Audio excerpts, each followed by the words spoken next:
예, 오늘 말씀이 조금 어려울 것 같습니다. 내용 자체가 어렵다기보다는 좀 일반적이지 않은 이야기를 해야 되기 때문에 피부로 좀 이렇게 확 와닿지 않을 수도 있습니다. 너무 엄청난 이야기를 해서 뭐를 비교할 수 없을 만큼 너무너무 엄청난 얘기를 하다 보니까는 좀처럼 이해하기가 어려울 것 같고요.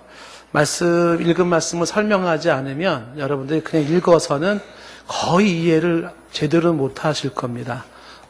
왜냐하면 학자들도 이거 읽으면서 많이 고민하는 그런 내용이기 때문에 그렇습니다.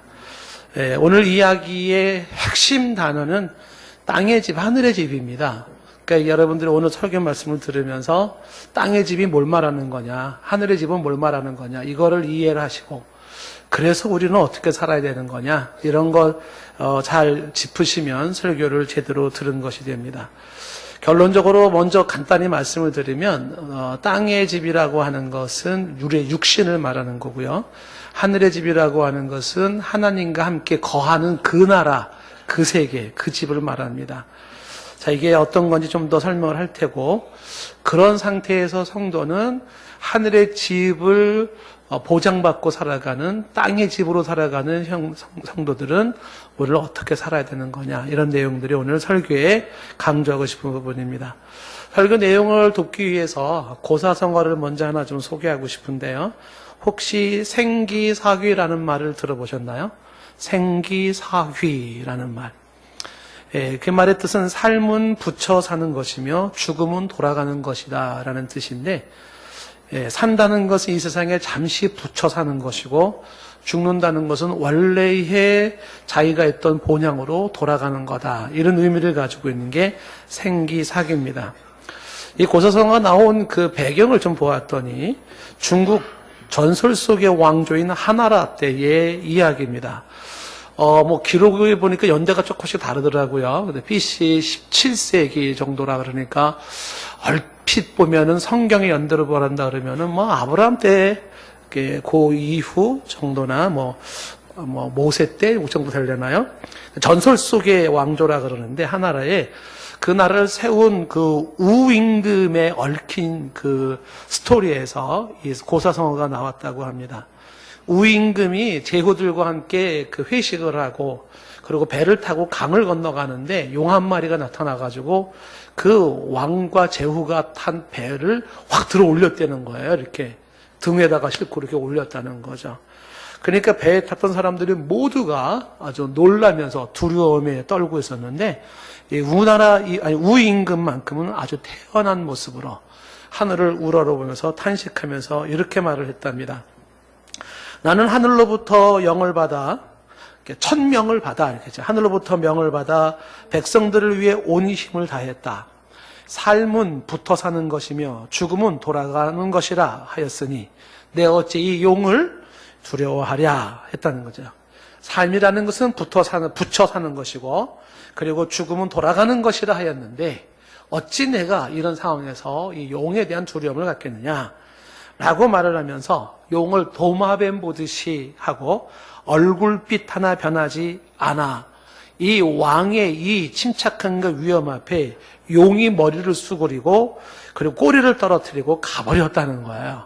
그래서 이거를 한자로 되는 거를 내가 쭉 한번 보니까 그 한자의 그 내용 중에 생기야 사귀야 라는 단어가 나와요. 여기서 이제 생기사기라는 말이 나왔다는 겁니다. 그러니까 인생은 이 땅에 잠시 머물다가 원래 있던 본향으로 돌아가는 것이라고 이야기했던 그 믿음, 그 철학으로 생사를 초연했던 바로 이 우임금에 대한 이야기에서 나온 말이라고 합니다. 궁금해졌어요. 이 우임금이라고 하는 사람은 이걸 어떻게 알았을까? 그 옛날에 인생이라는 게 잠시 머물다가 그리고 왔던 본향으로 돌아가는 거라는 생각을 어떻게 할 수 있었을까 하는 궁금증을 갖는데, 이런 유사한 사고를 가졌던 성각자들은 참 많이 있었습니다. 인생을 하루살이에 비유를 하기도 하고, 혹은 잠시 묵어가는 여관이라고 얘기를 하거나, 나그네 인생을 얘기하면서 결국 인생은 돌아간다는 이야기를 하죠. 그래서 뭐 한국 사람들도 죽으면 돌아가셨다 이렇게 표현한다 그러지 않습니까? 돌아가셨다, 돌아간다는 것이죠. 인생 나그네길은 살다가 본향으로 돌아가는 거다 하는 내용을 담고 있습니다. 이러한 사상은 동양에만 있는 것이 아니라 소크라테스의 제자였던 플라톤에게서도 볼 수가 있죠. 플라톤의 이데아론은 아주 유명합니다. 그렇죠? 보이는 세계는 보이지 않는 것으로부터 비롯된다는 핵심 사상 아닙니까? 눈에 보이는 것들은요, 그림자예요. 실체가 보이지 않는 실상에서 나오는 모습이라는 것이죠. 그러면서 플라톤이 얘기한 것도 뭐냐면, 인간의 육체를 게이논 스케이노스, 인간의 육체는 땅의 장막과 같아. 이 육신은 영혼을 잘 받들어 보호해야 한다라는 거예요.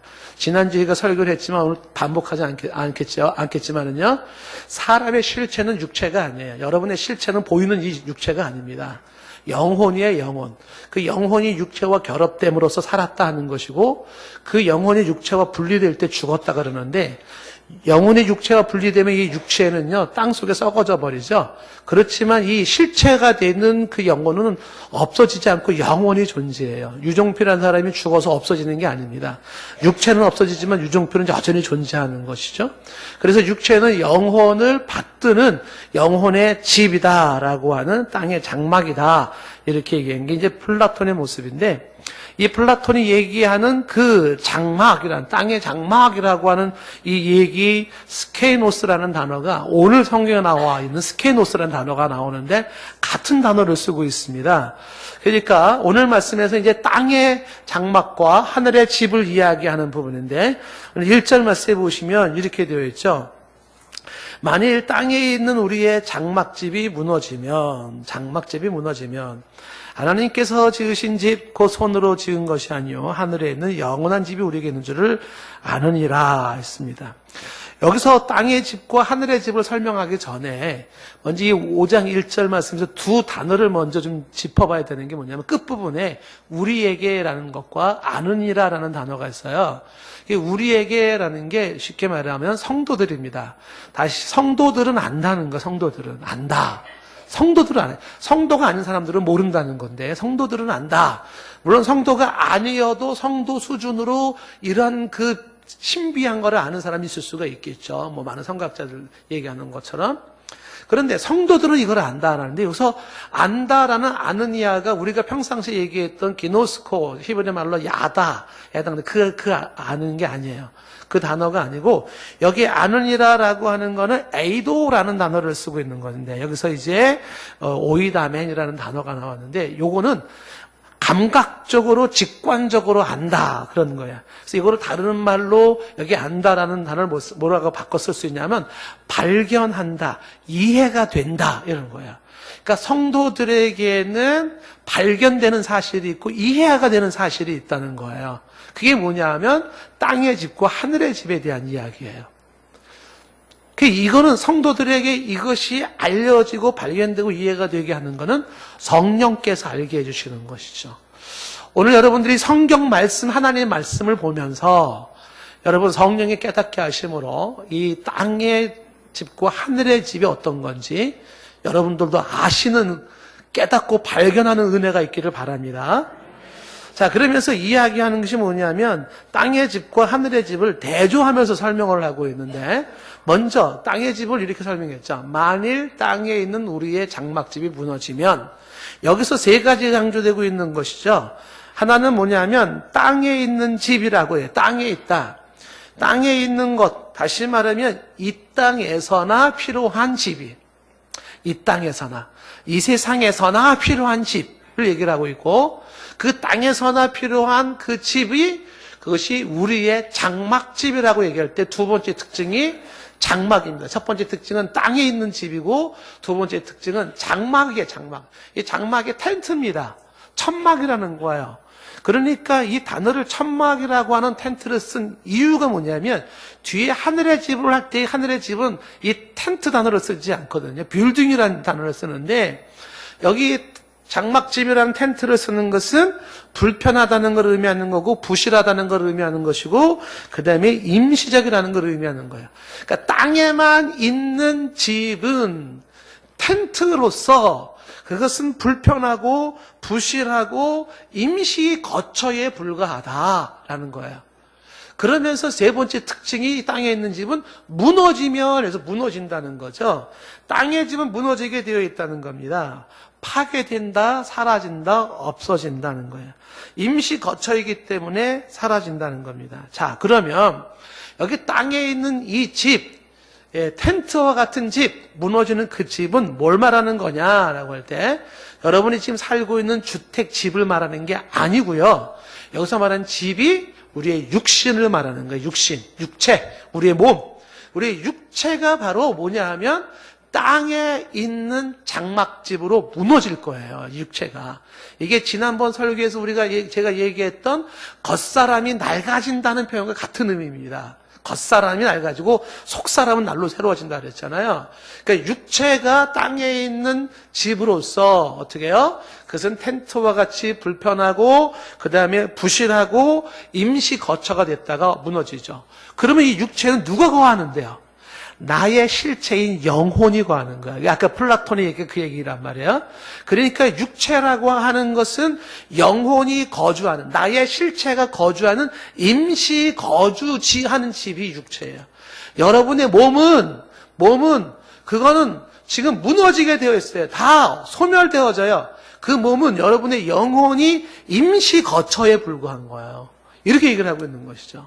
그래서 땅에 있는 우리의 장막집의 육체가 그렇게 유한한 상태에 있다가 무너지고 사라진다. 그런데 여기서 육체가 무너지고 사라진다는 건 죽음을 의미하는 건데 그럼 죽음은 끝이냐? 그게 아니라는 게 포인트인 거예요. 그게 그렇게 끊어지면 그 다음에 뭐가 되냐면 하나님께서 지으신 집, 그 손으로 지은 것이 아니요 하늘에 있는 영원한 집이 우리에게 있다는 사실을 우리는 안다는 겁니다.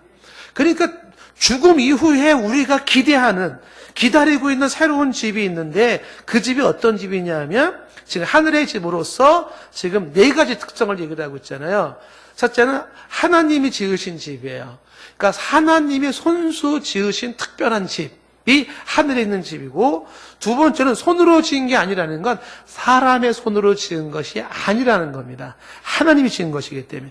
세 번째 특징은 그 집은 하늘에 있어요. 땅에 있는 집이 아니라 하늘에 있는 집으로서 하늘에서 거하는 자들에게 필요한 집이에요. 그리고 네 번째 특징은 그 집은 영원한 집이다라고 얘기를 하고 있습니다. 임시적으로 거하는 집이 아니라 영원히 거하는 집이 있다라고 얘기를 했고요. 그러면서 이 단어의 집이 텐트라는 단어가 아니고 이 집이 빌딩. 그러니까 이 단어가 앞에 있는 그 땅에 있는 집과 하늘에 있는 집을 대조시켰을 때에 어떤 비교가 되는지 한번 보시면 이렇게 되는 거죠. 자, 땅의 집과 하늘의 집을 이야기할 때 땅의 집은 공간성에서 땅의 집은 땅에 있고 하늘의 집은 하늘에 있고요. 시간성에서 땅에 있는 집은 임시적인 것이고 하늘의 집은 영구적인 거예요. 영원한 거예요. 그리고 땅에 있는 집은 현세적이라면 하늘에 있는 집은 내세적인 것이고요. 제조자는 땅에 있는 집은 손으로 지은 집으로 유한한 거지만 하늘에 있는 집은 하나님이 지으신 집으로 영원해요. 그 다음에 재질을 보면 땅에 있는 집은 텐트 천막인데 하늘에 있는 집은 빌딩, 벽돌로 지어져 있는 튼튼한 집이에요. 땅에 있는 집은 가치성에서 무가치하지만 하늘에 있는 집은 가치가 많이 있다는, 가치성이 있다는 것이죠. 의미적으로는 뭐예요? 땅에 있는 집은 바로 육신, 영혼이 거주하는 육체의 현세적 삶이에요. 그렇다면 하늘에 있는 집은 뭡니까? 하나님이 친히 거주하고 계시는 곳으로서 영원히 거주하는 집이에요. 내 영혼이 육체 속에서 잠시 머물다가 영원히 하나님의 집에서 영원히 머물게 되는 이거를 지금 얘기를 하고 있는 것입니다.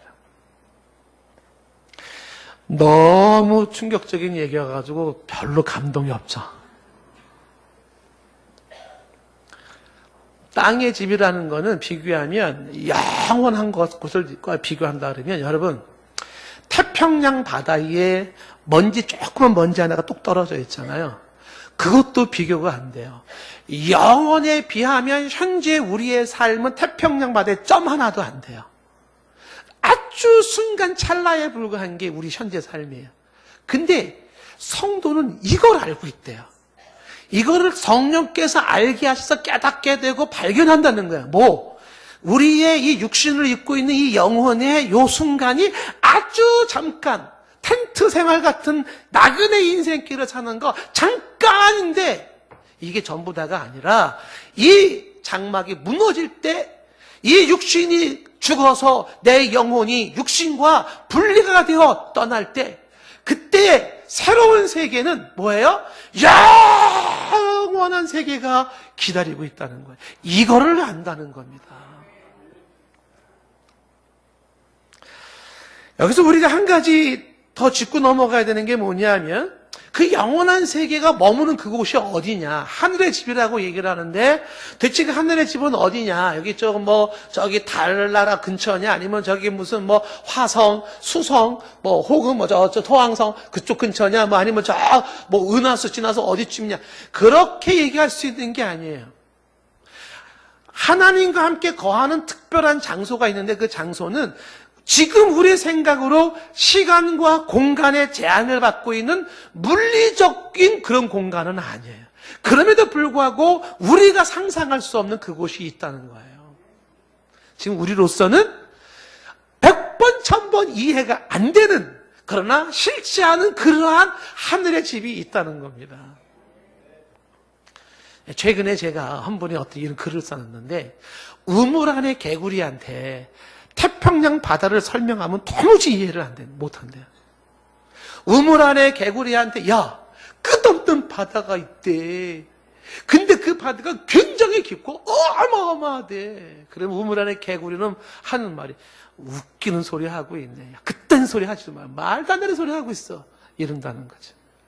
우물 안에 개구리한테는 드넓은 저 벌판과 들판을 얘기하면 웃기는 소리 좀 그만 좀 해. 말도 안 되는 소리를 하고 있니? 이렇게 얘기한다는 거죠. 3차원의 세계에 살고 있는 저와 여러분들에게 하나님의 그 무한한 세계에서 하나님이 그 영원한 삶을 얘기할 때 우리들은 이 시간과 공간의 제한을 받고 있는 이 사고 구조를 가지고서 그런 게 어딨어. 말도 안 되는 소리 좀 하지 마. 웃기는 소리 하고 있네. 이런다는 거죠. 저와 여러분들은요, 성경을 통하여 우리는 사실을 확인하고 믿는 사람들입니다. 성경에 뭘 얘기하고 있느냐? 성경은 거짓말하는 책이 아니고요. 성경은 사기를 치는 책이 아니에요. 수많은 사기꾼들을 오히려 변화시켜서 제대로 인생을 살게 했죠. 성경을 제대로 가지고 있는 사람이라면 그러면 그 영원한 세계라고 하는 그 하나님의 집이라고 하는 거, 플라톤이 얘기했던 그 이데아 세계라고 얘기했던 그 세계 하늘의 집을 예수님이 이야기하는 것을 이렇게 부분적인 거지만 한번 좀 보면은요. 예수님이 요한복음 14장 2절 말씀 이렇게 얘기를 하죠. 내 아버지 집에는 거할 곳이 많도다. 그래요. 아버지 집이 있는데, 아버지 집이 있다는 건데 거할 곳이 많대요. 그렇지 않다면 너희에게 일렀으리라 내가 너희를 위하여 그 너희를 거처를 예비하러 간다는 거죠. 그리고 3절에 이어서 거처를 예비하면 다시 와서 너희를 내게로 영접해서 나 있는 곳에 너희도 있게 하겠다는 거예요. 아버지의 집을 얘기했던 그곳이 어딜까? 내가 있는 그곳, 아버지 집 그곳은 어딜까? 그곳이 있다는 거예요. 그거를 우리의 머리로다가 물리적 개념으로다가 아파트 개념으로 생각할 문제가 아니라니까요. 초월적인 시간과 공간의 제한을 받지 않는 초월한 차원이 다른 세계에서의 영적 세계라는 것이 존속하고 있는데 거기에 아버지 집이 있고 거기에 나의 거처 집이 있는데 거기에 준비된 대로 너희들도 그곳에 있게 하겠다는 거예요. 누가복음 23장 43절 말씀에 십자가에서 주님이 돌아가시면서 옆에 있는 강도에게 얘기를 했어요. 내가 나와 함께 오늘 낙원에 있으리라 그랬습니다. 오늘 내가 나와 함께 낙원에 있으리라. 이 죽는 이 강도에게 어떻게 말했냐면 너 있잖아. 너 내가 함께 낙원에 있을 거야. 저 죽으면 끝이에요. 끝이 아니야, 이놈의 자식아. 낙원에 있을 거야. 예수님이 정신 나간 소리를 한 것일까요? 도대체 아버지 집이 어디고 낙원은 어디냐? 그곳이 있다는 거죠. 그 영혼이 머무는 그곳이 있다는 것이죠. 그 세계를 우리가 간단하게 새 하늘과 새 땅이라고 하는 것으로 요한계시록 21장 4절로 이렇게 특징적으로 설명해 볼 수가 있어요. 그 세계는요, 눈물이 없는 곳이에요. 거기에는요, 사망이 없어요. 다시는 죽는 게 없어요. 거기는 애통하는 것이 없어요. 거기는 곡하는 것이 없어요. 거기는 아픈 것이 없어요. 그러니까 의사도 없고 병원도 없어요. 그런 게 없어요. 경찰도 없고 판사도 없고 뭐 교도소도 없고 아무것도 없고 오직 최고의 영광 상태로 가장 완벽한 존재의 모습으로 거하게 되는 그 세계를 성경은 말을 하고 있다는 것입니다. 오늘 이야기 말씀에 지금 고린도후서에서 말하는 게 우리 성도들에게서 성도들이 알고 발견하고 깨닫는 게 있는데 육신의 이 땅의 장막이 무너져 육신이 죽어요. 그 영혼이 이 육신의 장막에서 벗어나요. 그 죽게 되면 그것이 끝이 아니라 우리에게는 하늘의 집이 기다리고 있다는 걸 안다는 겁니다. 저와 여러분들이 지금 육신을 입고 이 땅을 살고 있지만 이건 잠깐 찰나입니다. 영원에 비하면 찰나에 불과해요.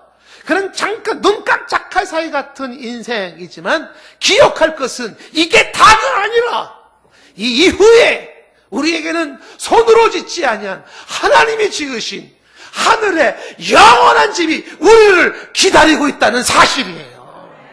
이게 성도들이 가지고 살아가는 삶의 모습입니다. 2절 말씀에 이어서 계속해서 말을 하고 이렇게 말을 해요. 참으로 우리가 여기 있어라는 여기 있어 여기 있다는 것은 이 땅에 육체를 가지고 있어 그런 거죠. 우리가 지금 육체를 가지고 이 땅에 있어서 뭐 하고 있어요? 탄식하고 있어요. 그 우리가 이 땅에 탄식하는 여기서 말한 탄식은 신음한다는 건데 힘겨운 인생, 고난스러운 인생에 대해서 신음하는 그 신음이 아닙니다. 여기서 말한 탄식이라고 하는 것은 이 썩어질 육체가 벗어나 이 썩어질 육체가 더 이상 썩지 아니할 즉 죽음과 썩음과 부패에서 해방된 영원한 자유를 간구하는 탄식이에요. 다시 말하면은 그날이 빨리 왔으면 좋겠다 이거죠. 이 장막 인생 정말 힘들어 죽겠네 정말 이런 탄식이 아니라 그냥 못 살겠어 정말. 정말 나그네 인생길 이 장막 텐트야 정말 불편해 너무 힘들어. 그렇게 해서 나오는 막 억울한 탄식이 아니라 빨리 그날이 왔으면 좋겠다. 빨리 그 집에 갔으면 좋겠다. 이 탄식이죠. 그러면서 우리가 육체를 입고 이 땅에 있어서 탄식하면서 하늘로부터는 우리의 처소를 덧입기를 간절히 사모하는 거죠. 진정한 신자로서 눈이 열려져 있는 성경을 통하여 인생이 뭐고 영혼이 무엇인지를 보는 사람이라면 그런 사람들은 이런 생각을 갖는다는 거죠. 어떻게 해요? 하늘로부터 오는 우리의 그 처소, 더 이상의 눈물과 고통이 없는 그 영원한 하나님과 함께 완벽한 상태로 최고의 영광과 존귀한 상태로 머물게 된 그 영원한 나의 본향, 그곳에 빨리 머물고 싶다는 거죠. 그런데 이거를 얘기하면서 2절에 지금 단어를 주목해야 되는 게 뭐냐면 그 하늘로부터는 우리의 처소를 얘기하면서 덧입는다는 얘기를 하고 있습니다. 옷 입는 얘기를 하고 있는 거예요. 그 건물 얘기를 하다가 갑자기 의복 얘기로 얘기가 바뀌어버렸어요. 그 건물로 설명을 하든지 의복으로 설명하든지 상관은 없어요.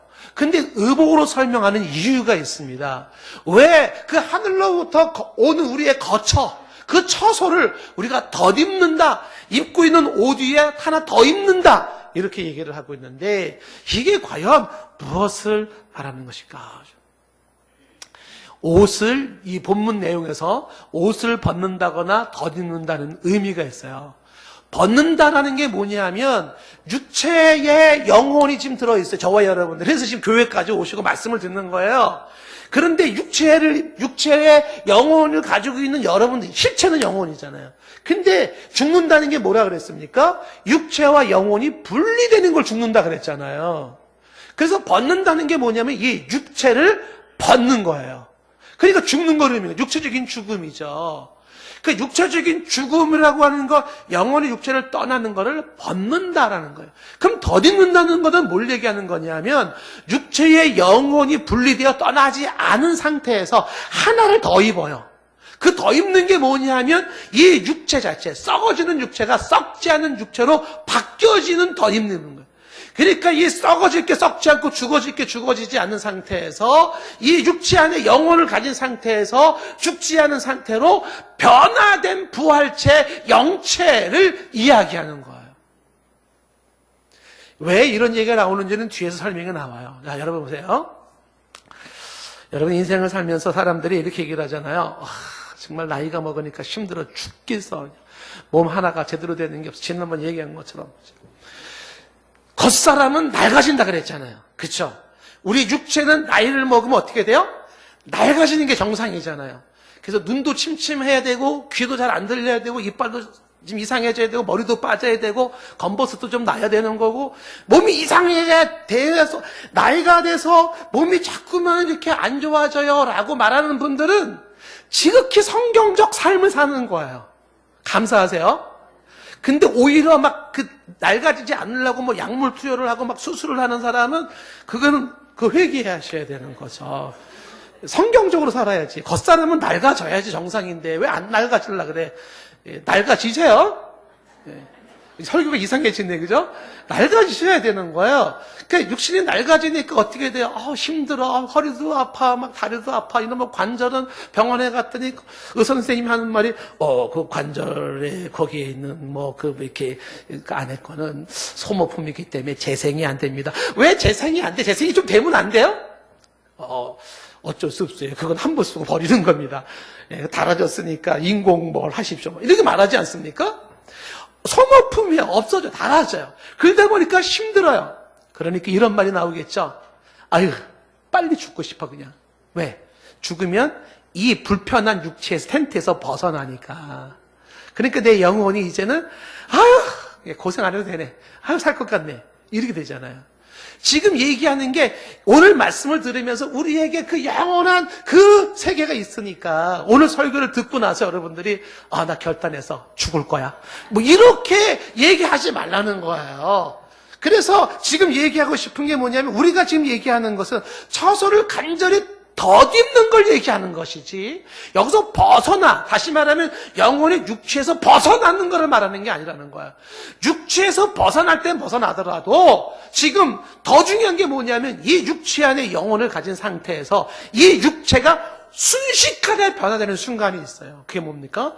주님이 재림하실 때 순식간에 이 육체가 변화가 되는 게 뭐냐면 육체가 썩을 게 썩지 않고 죽을 게 죽지 않고 시간의 제한을 받지 않고 공간의 제한을 받지 않는 신비한 영체로 부활체로 육체가 변화돼요. 그 모습이 부활하신 예수님의 샘플로 보여준 거예요. 예수님의 부활체처럼 순간 이동을 하면서 그러면서 거하는 그런 육체의 모습이 변화되는데 그것을 뭐라고 표현하냐면 덧입는다. 빨리 죽고 싶어가 아니라 현재 이 상태에서 힘들지만 주님의 재림을 맞이해서 이 썩을 육체의 순간의 변해야 부활체 영체가 되어지기를 바란다. 이게 덧입는다는 표현을 쓰는 거예요. 그런 상태에서 영원히 아버지와 함께 그와 함께 거하고 싶다라고 얘기를 하는 거죠. 이 상태를 바울의 입장에서 제일 부러운 사람을 꼽는다 그러면 에녹을 꼽을 수가 있겠죠. 창세기 5장 24절에 보면 에녹이 어떻게 해요? 하나님과 동행하더니 하나님이 그를 데리고 가셨잖아요. 세상에 있지 않았습니다. 육체를 입고 에녹이 하나님께로 갔어요. 두 가지 질문이 생기겠죠. 하나, 그 육체를 입고 하늘로 간 에녹 지금 어디 있을까요? 좀 우리 이게 좀 허블 만환경 가지고 쫙 연구하면 저기 에녹 보인다. 에녹 저기 있네. 혹시 이렇게 좀 보이면 안 되나요? 아까 얘기했죠. 차원이 다른 거라고. 그러나 그곳이 있어요. 육체를 가지고 간 에녹이 있다라는 거죠. 그 공간이 있다는 거예요. 그리고 지금 강조하는 게 뭡니까? 에녹은 육체와 영혼이 분리돼서 가는 것이 아니라 육체와 영혼이 함께 변화된 부활체의 모습으로 하늘에 갔다는 거죠. 이 모습을 기다리고 있다. 이렇게 됐으면 좋겠다라는 거죠. 엘리야도 마찬가지겠죠. 열왕기하 2장 11절 말씀에 엘리야가 회오리 바람을 타고 하늘로 올라갔어요. 엘리야는 육체를 가지고, 영혼이 육체를 가지고 하늘로 올라갔죠. 물론 그 엘리야가 거한 그곳이 에녹이 있는 그곳이고, 주님의 말씀하신 그 낙원이고, 그 거처고, 아버지의 집이죠. 그곳에 가 계시죠. 그곳에, 특정한 그곳이 성경은 얘기를 하고 있는데, 그곳에 간 그분들의 특징은 뭐예요? 육체와 영혼이 분리된 상태로 간 게 아니라 하나 되어져서 같이 갔다라는 것입니다. 그래서 덧입는다라는 거, 덧입는다. 자, 그런데 오늘 2절 말씀에서 보면은요, 참으로 우리가 여기서 탄식하면서 하늘로부터 는 우리의 처소를 덧입기를 간절히 사모한다 그랬잖아요. 이렇게 탄식하며 사모하며 덧입기를 바라는 자들이 사람만 그런 게 아니라는 겁니다. 그럼 또 누가 그러는데, 이 땅의 자연 만물이 탄식하며 이 모습을 고대하고 있다는 거예요. 로마서 8장 19절 말씀부터 나오는데, 로마서 8장 19절에 보면 자연세계가 이날을 기다리면서 탄식하고 있는 거죠. 19절에 피조물이라는 게 만들어진 만물로서 해나 달이나 나무나 꽃이나 바람이나 뭐 바다나 산이나 동물이, 여기 있는 이 꽃도 마찬가지겠죠. 이런 피조물이 고대하는 바가 있어요. 하나님의 아들이 나타났으면 좋겠다는 거죠. 설명이 많이 필요하지만, 예전에 제가 한번 로마서 설명하면서 했기 때문에 넘어갑니다만은, 하나님의 아들들이 빨리 나타났으면 좋겠다 하는 이야기는, 자연세계에는 하나님의 아들들이 없기 때문에 자연세계가 파괴된 거예요. 인간의 죄로 말미암아 저주받은 게, 인간만 저주받은 게 아니라 자연이 저주받았어요. 자연이. 그래서 땅에서 엉겅퀴가 나고 가시덤불이 나면서 자연세계가 신음하고 고통하는 거예요. 자연세계는 누구 때문에 피해를 보고 있냐면 인간 때문에 피해를 보고 있는 거예요. 대표적인 예가 때가 되면 시들어 버려요. 썩어져 버려요. 괴로워요. 왜 이렇게 됐어요? 본인 뜻이 아니에요. 인간이 저주받았어요. 자연세계가 저주를 받은 거예요. 그래서 하나님의 아들들이 나타나서 빨리 이 모순투성이, 그리고 이 답답한 이 옷을 입고 있는 여기서 벗어나고 싶다는 거예요.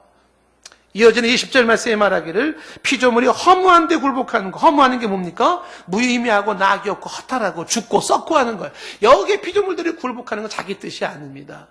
그걸 굴복하게 하신 하나님의 신비한 섭리가 담겨져 있죠. 어쨌거나 21절 말씀에 말하는 게 뭡니까? 그들이 바라는 것은 자신들의 피조물이 썩어짐의 종로로 탄데서 해방되는 겁니다. 썩어지고 싶지 않다. 시들고 싶지 않다. 여기서 해방되고 싶다. 꽃들이 얘기를 하고 있고 동물들이 얘기를 하고 있는 거죠. 썩어짐의 종노릇에서 벗어나고 싶어요. 해방되고 싶어요. 그래서 하나님의 자녀들처럼 영광의 자유에 이르기를 삼라만상 자연도 원하고 있다는 거예요. 영광의 그 자유를 누리고 싶다라는 거예요. 탄식하고 이 육신을 벗어나서, 이 장막을 벗어나서 더 이상의 썩음과 죽음이 없는 곳에서 영광의 그 자유를 누리며 살고 싶다라고 하는 그 탄식과 고대하는 모습은 인간 성도만이 아니라 자연세계도 그러하다는 거예요.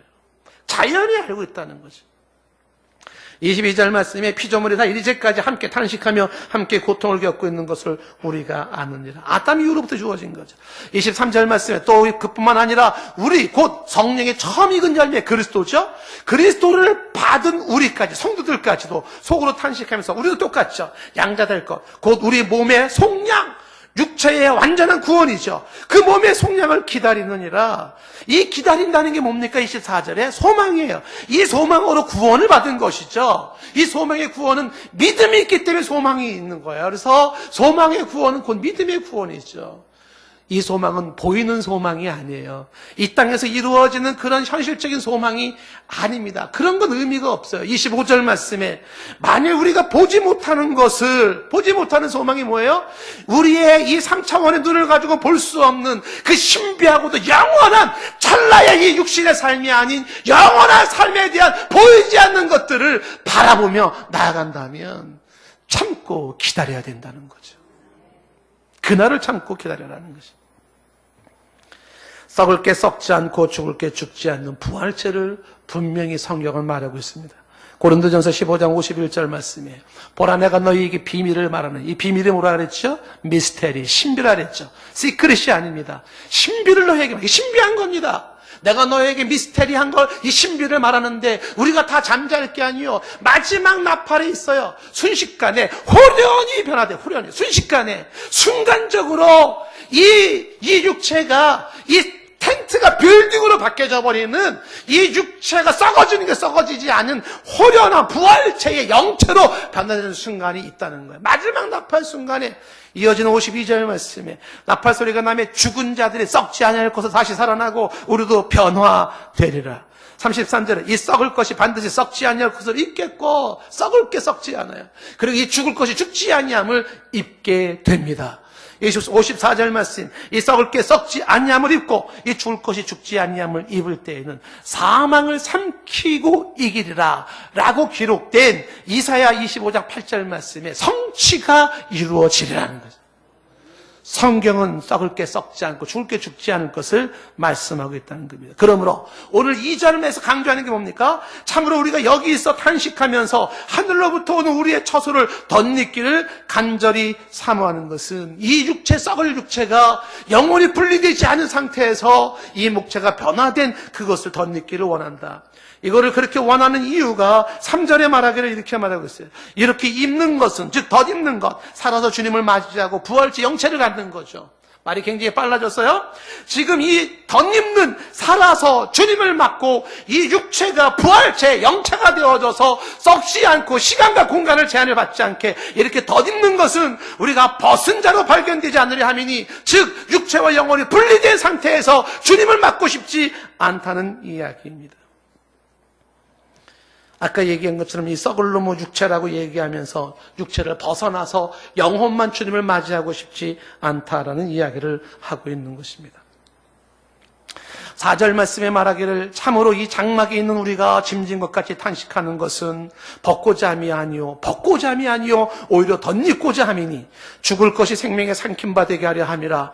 자, 이 장막에 있는 우리라는 게 뭡니까? 지상에서 텐트 생활을 하고 있는 우리의 육체를 말하고 있죠. 그것이 뭘 어떻게 하고 있다고요? 이 장막에 있는 우리가 짐진 것 같이, 무거운 짐을 진 것 같이 탄식을 하죠. 그렇다고 해서 이 탄식하는 거, 육신이 힘들어, 육신이 어려워, 빨리 벗어나고 싶어, 내 영혼이 이 육신에서 벗어나고 싶지 않습니까?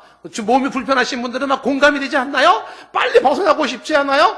그냥 다리 때문에 아파 죽겠는데, 이빨 때문에 아파 죽겠는데, 막 육신 때문에 아파 죽겠는데, 그 사람 어떻게 됩니까? 빨리 벗어나고 싶지 않아요? 이 장막에서 우리가 짐진 것 같이 탄식하는 것은, 그런데 빨리 죽어서 이 육신의 장막에서 벗어나고자 하는 게 목적이 아니라는 거죠. 벗고자 하면 목적이 아니에요. 오히려 덧입고자 함이니, 덧입는 게 뭐라고 그랬어요? 하나님의 그 집을 내가 덧입음으로써 이 육체가 순간적인 변화를 일으켜서 더 이상의 썩지 않고 고통이 없는 그런 상태로 변화되는 것을 받고 싶다는 것이죠. 그래서 죽을 것이 생명의 삼킴받은 그것을 경험하고 싶은 것입니다. 포인트는 이 육신을 빨리 벗어나는 게 문제가 아니라 주 예수 그리스도와 함께, 강림과 함께 이 육체의 변화를 이루어서 영원한 영체, 부활체를 만들어서 주님과 함께 영원히 사는 게, 그것이 포인트인 겁니다. 여러분, 서서히 설교를 좀 맺어가야 되는데, 이런 얘기를 할 때 사람들 중에는 그걸 누가 믿겠어? 그런 거 어떻게 가능이나 하겠어? 그런 것들에 귀를 기울일 근거가 어디 있겠어? 이 얼마 전에 연세대학교 총장이었던 송자 총장님이 돌아가셨다고 그 신문에 봤는데, 그 송자 총장님 살아생전에 했던 이야기가 기억이 납니다. 그분이 이런 얘기를 한 적이 있었어요. 많은 분들한테 얘기를 한 거예요. 여러분들, 지옥이 없다고 생각하십니까? 그러면서 할머니 이게 뭐냐면, 없다 그러다가 진짜 있으면 어떡할 건데요? 이렇게 질문하셨어요. 근데 있다 그러다가 없으면 말지 뭐. 이게 그분 얘기예요. 있다 그러다가 정말 있으면은 이건 너무 놀라워, 정말 큰 감동 아니겠습니까? 근데 있다 그러다가 없어요. 그러면 어떻게 돼요? 그러면 없으면 많은 거예요. 근데 없다 그러다가 진짜 있으면 어떻게 하겠냐는 거예요. 그러니까 없다고 믿는 것보다는 있다고 믿는 게 지혜롭다는 거예요. 이게 송자 총장이 한 얘기예요.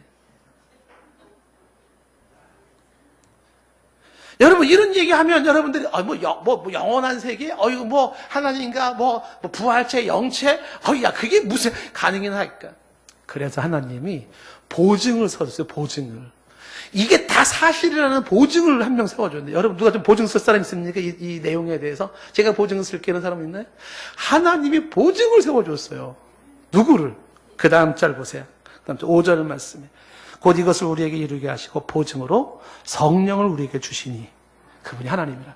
그러니까 지금 제가 얘기한 이 내용들이 사실이라는 걸 보증하는 게 두 가지예요. 첫 번째, 이것을 우리에게 이루시니가 하나님이세요. 첫 번째는. 사람이 못해요. 이런 일들을 이루시는 이니 하나님이시기 때문에 이게 가능하다. 두 번째, 보증으로 세워준 게 누구냐 하면 성령을 보증 세웠어요. 성령이 보증해. 성령이 당신의 인격과 명예를 가지고 하나님의 삼위 중에 하나인 성령이 당신의 보증을 쓰고 있습니다. 확실하다, 분명하다. 내가 내 명예를 걸고 내가 보증을 쓴다. 내가 책임지겠다. 이렇게. 어마어마한 이야기죠. 고린도후서 1장 22절 말씀에 그가 또한 우리에게 인치시고, 인친다는 게 도장 찍는 거예요. 보증으로 우리의 마음에 성령을 주셨다. 성령은 보증으로 우리에게 주셨다. 성령이 보증합니다. 이게 사실이라는 게.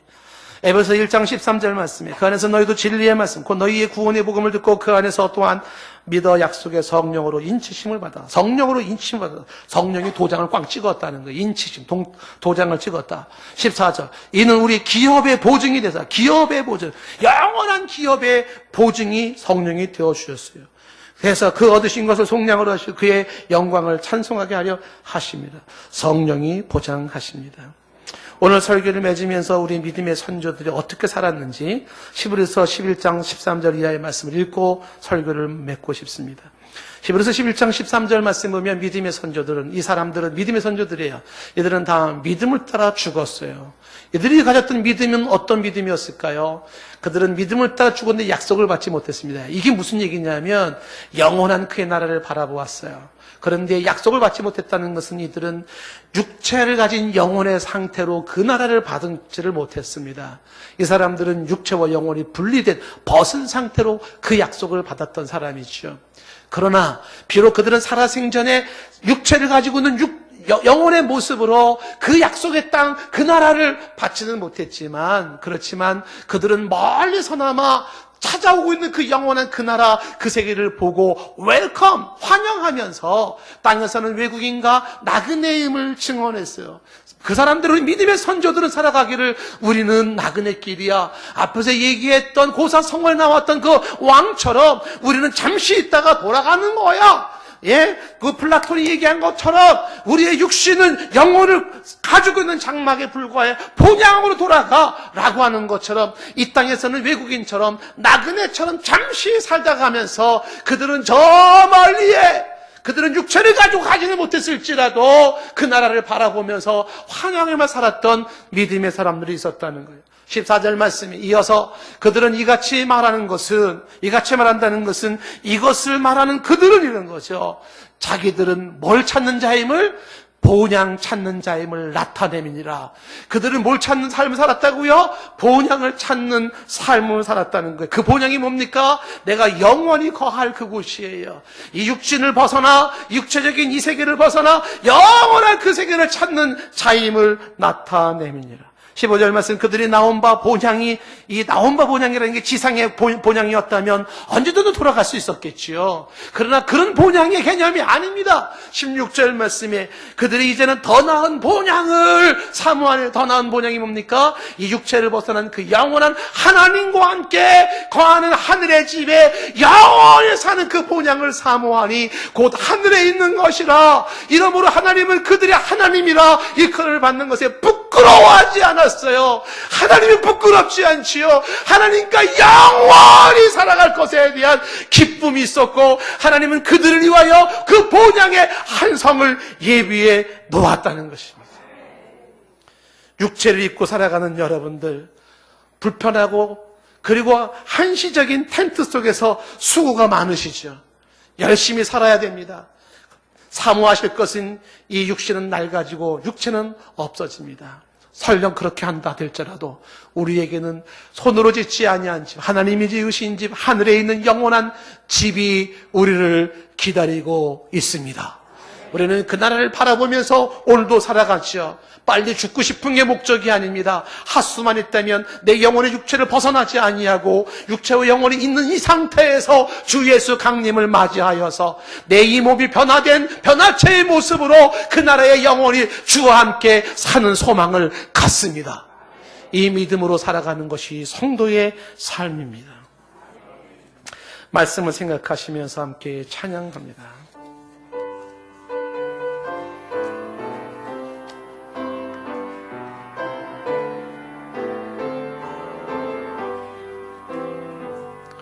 저 멀리 배는 나의 시온성 오 거룩한 곳 아버지 집 내 사모하는 집에 가고자 한 밤을 세웠네. 저 망망한 바다 위에 이 몸이 상할지라도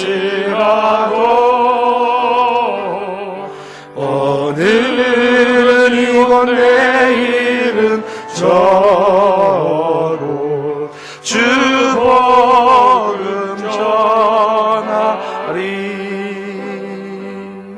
아득한 나의 갈 길 다가고 저 동산에서 편히 쉴 때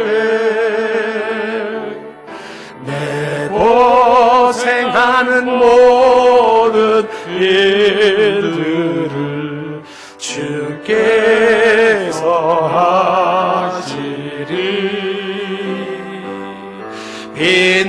빈들이나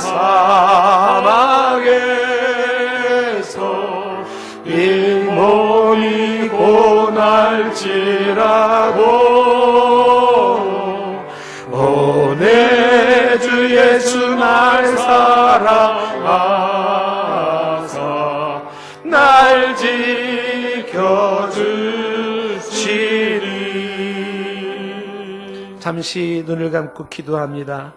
우리 찬양을 부르실 분은 함께 부르는데 제가 가사를 불러드리겠지만 하나님 앞에서 나를 바라보며 내게 무슨 소망이 있고 어떻게 우리가 이 현실을 살아가야 되는지 성도들은 압니다.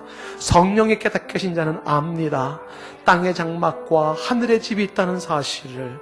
믿음의 선진들은 이 믿음을 가지고 살았습니다.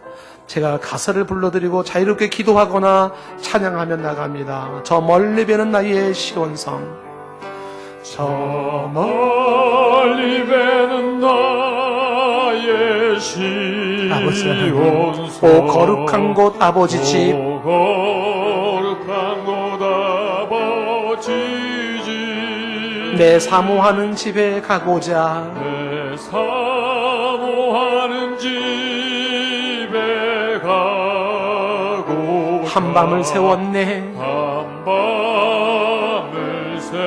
아버지 세웠네.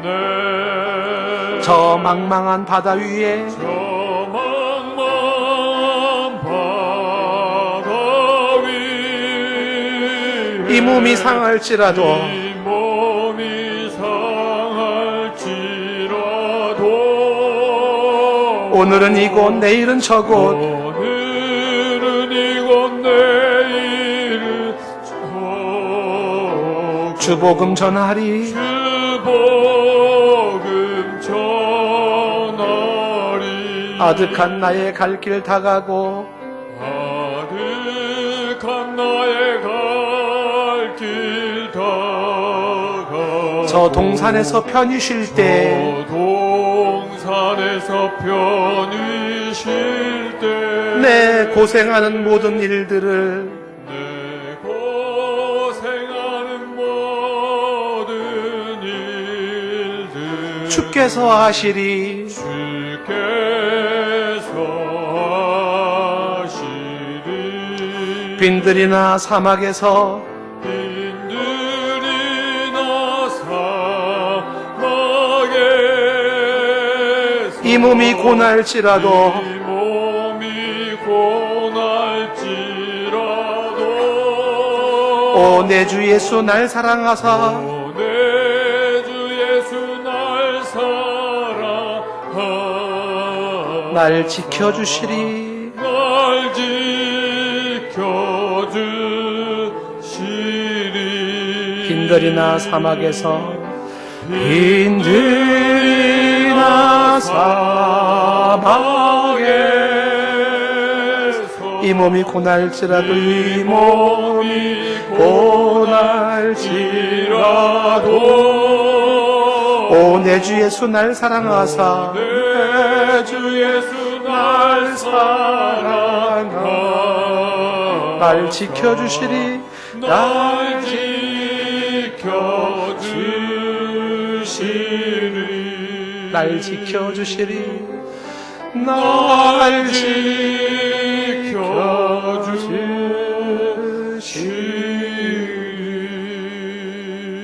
지켜주시리 만일 땅에 있는 우리의 장막집이 무너지면 하나님께서 지으신 집, 그 손으로 지은 것이 아니요 하늘에 있는 영원한 집이 우리에게 있는 줄 아느니라.